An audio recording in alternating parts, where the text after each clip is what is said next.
Hi everybody, another Christmas has come and gone, and one of the things I ticked off on my wish list was a new set of handlebars for my Ducati Scrambler, as I also found them a little too high and a little bit towards me. So in the little brochure here, they just state it's the variable section handlebar, and I've always sort of put off getting them because I thought they were a little expensive, and I didn't realise, and maybe it's just me, here they are, that when they came, that it isn't just the handlebar, it's actually the complete bracket, whatever you would call, the lower and upper and the bolts that come with it. So when you sort of factor that in, I suppose that, I think it retails, well, it says on the box, funny enough, it retails at £136.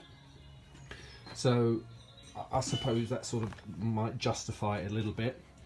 So I'm going to put them on tomorrow, and I'm going to do a little video to see how they come out. I've got hold of a workshop manual, so it seems pretty straightforward on how you go about doing these things. So I'm sure well, I've changed handlebars before, I'm sure it'll be fine. But I've made a few measurements just so I can compare to see what the differences end up being. So, for example, on here I've just drawn from the front hub to the top of the handlebar is 44 inches, and from the hub back it comes back 17 inches. And the bars are 32¼ inches wide. So when I get these ones fitted, we'll see what the differences are.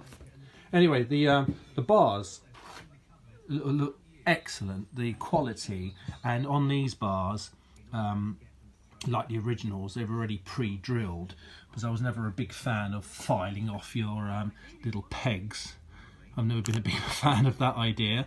So you don't have to on here, there's two on the right, as you know, and there's obviously these reference points marked on there, so when you get them on you can line it up.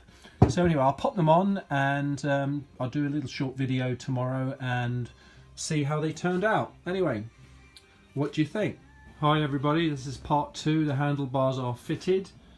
I'll just show you around the markings. The markings that were on there, I presume, if you look in here, you've got 2 crosses in there, so you can line them up to centralise those.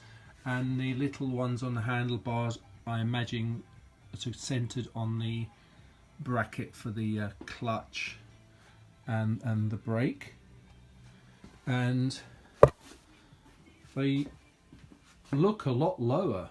However, when you measure with the figures I had before, where they swept back from the centre of the wheel axle 17, it went down to 15½, and I was surprised it was only 15½, as they feel a lot further forward. That's amazing anyway, so I suppose that's what it is. The bars are slightly wider, by 1/4 inch, and off the ground again, only ½ inch lower, which is not a lot, but it feels huge. Anyway, here's the box that came. There's the part number, and that came from P&H Motorcycles, and there's the 136 written on the box. So there it is, they're fitted. It feels so different. What do you think?